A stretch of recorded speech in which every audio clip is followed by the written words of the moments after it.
So, I have something embarrassing to admit. I relapsed again, and it's embarrassing because in my first video on here, I was like, I don't foresee myself ever taking Kratom again. Life is so good. And yeah, I'm ashamed of myself because this relapse, if anything, it's shown me, okay, how powerful my addict brain still is and will be for maybe my whole life because I have such an addictive personality. And I think I deluded myself into thinking like my kratom addiction wasn't as big of a deal as it really was. And yeah, it was just a lapse in judgment, and I was just hooked again like that. It was like the good old days. And my other relapses, I guess, I I, I kept an eye on them. I only let myself relapse for like a few days, maybe to like a few weeks, and I would always have the wherewithal to stop before it got out of hand, and I would like monitor my doses because I was delusional, and addicts are delusional, and I would convince myself that if I don't take that much, and I just take for a little bit, then it doesn't even count. But I just knocked over my water and it got on my headphones. But I think it'll be okay.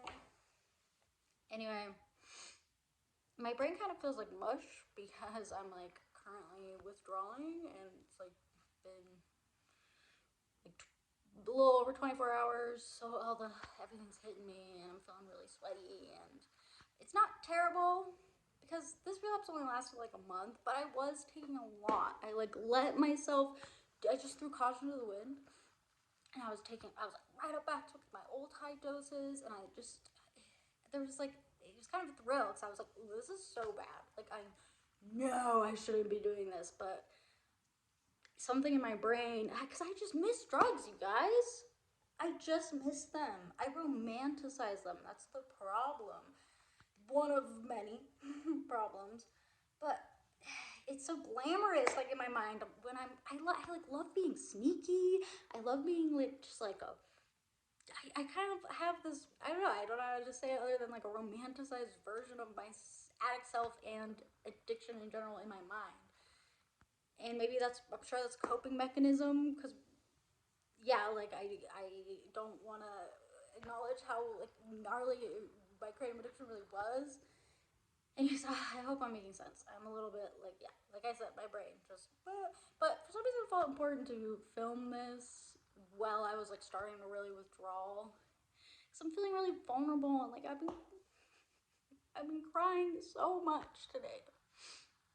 Cause I'm ashamed, and I'm just feeling so many big emotions. We had to like put my dog down a couple weeks ago. I've been thinking about death a lot. Not to get too dark, but yeah, life is just hard. Kratom is just my ultimate coping mechanism. It's so hard to let go of it. And I've been asking myself, like, why? Like, why do I keep relapsing? Because it's like, if your life is so good, which objectively, my life is so much better than it was um, back when I was taking Kratom.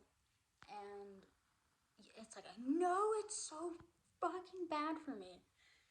Like, why do I keep relapsing? It's gotten to a point. I think this is like my fifth relapse where I'm just like, something in me is broken. I just don't trust myself anymore. And I think that's the root of it all, is that I don't trust myself. I just don't have very high self-esteem. And it's easy for me to delude myself that I'm doing okay because I'm a very extroverted person, and I'm freaky good at being able to like be like, but everything's okay, and like I'm doing great. I don't know if people in my life really knew how much I struggle. Like, I don't think people like realize, and that's partially my fault because it's really hard for me to talk about big feelings. That's why I turned to drugs, because I'm a strong person, but I'm very sensitive and I am very emotional. Like, I spend most of my time alone, maybe not most, but a lot of time when I'm alone, just like feeling kind of melancholy because I just think so deep about how like fast time is moving and like my parents are gonna die one day and like I could lose like a loved one at any moment. I think about that shit so much and I grieve for people in my life. Like one of my best friends, his dad passed away earlier this year and like I'm thinking about, I'm like not even thinking about my own issues, I'm thinking about other people's at the same time and all the people I love who are going through really hard times.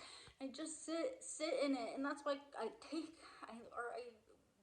and romanticize taking kratom because I'm like, I'm just not thinking about that shit when I'm on kratom. I'm just, it can feel nice to be numbed out, of course. And I guess like I didn't realize how much I still am that version of me because I am doing better. And I've made so much progress last year, and I am proud of myself in the ways that I'm doing better, of course, but I'm still so far from being who I want to be. And okay, this is something I was thinking about. Something I wanted to say is that I'm realizing quitting kratom is not enough. It's not enough, and I think I felt like that was enough because my kratom addiction was so bad and took over my entire life that just quitting it, which at the time that was valid, like that was the only thing I needed to focus on was quitting kratom and staying off of it.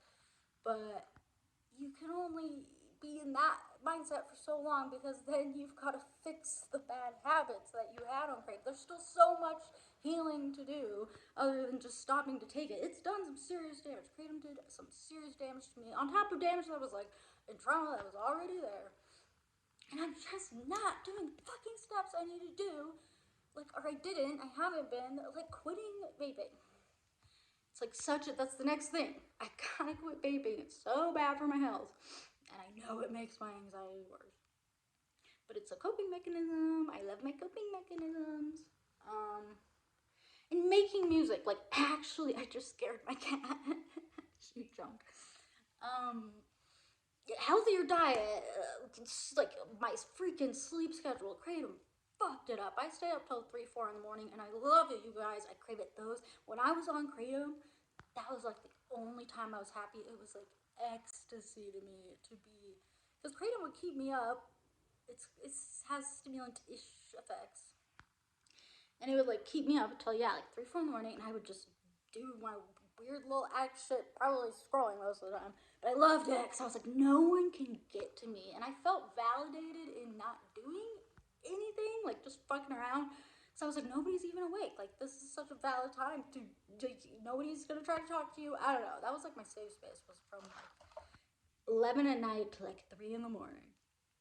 And I'm still in that mindset. Like I still crave like staying up late, and I still scroll a lot, and I still like I'm taking baby steps. It's a little cliche, but it's true. Like it is all about baby steps. And I feel so dumb like talking about this because I started watching movies to heal my attention span because I just fucking scroll on TikTok, or I watch a lot of YouTube. Partially why I'm like, I'm just gonna be a creator. I watch so much fucking YouTube, I better start making YouTubes. Anyways, it's just bad. That stuff's just bad for me. It's fucked my brain up, my attention span, and I'm trying to learn how to have silence. That's the ultimate goal. Silence. I almost never have silence. But, and that's so good for you. Just sit in silence. It's actually very healthy. I feel like I constantly need something in my ear because that's how kratom trained me and those neural pathways. Like, I'm still doing those, but okay, what I was saying, I'm watching movies because at least then I'm like, I'm consuming art. Like, beautiful art that so many people worked hard on, and I feel like it's better like than scrolling because yeah, I'm consuming an art piece and they make me feel. I've been crying at so many movies lately. I've been watching comedies too, laughing a lot. That's good. But yeah, baby steps. That was kind of my point. It's like okay, and like I said, okay, ooh, she's watching movies instead of watching YouTube. But like, it's been healthy for me, and then eventually I'm gonna wean off the movies, or at least I hope. Anyways, I'm yapping. This is good for me. It's good to talk because I don't think I've talked to anyone for the past like 48 hours, and it's so easy to get in a deep hole when you're withdrawing. But yeah, this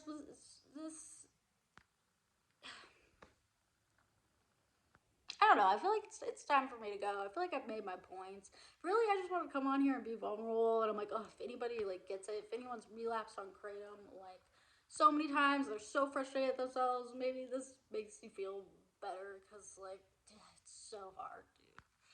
Because Kratom is so tantalizing in these hard times. Like we live in crazy times. On top, I know we all got our personal shit going on. Like, whew, but anyways, I love you. I'll update you guys.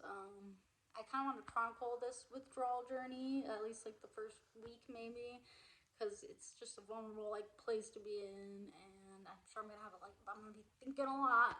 My mind's going crazy, but it's good. I'm realizing good things, hard things, but good things, and the ultimate goal is to never take Kratom again.